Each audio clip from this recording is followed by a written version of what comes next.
fedeli di lingua italiana desiderano esprimerle. Come stai?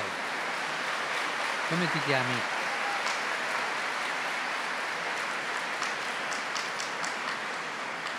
Ti piace stare qui?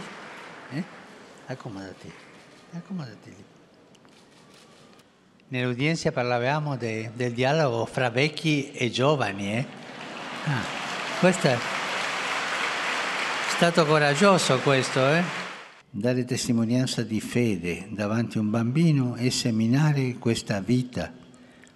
Anche dare testimonianza di umanità e di fede è la vocazione degli anziani. Dare ai bambini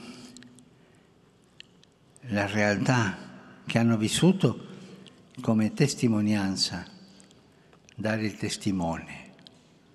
Questo i vecchi siamo chiamati a questo, a dare il testimone, perché loro lo portino avanti.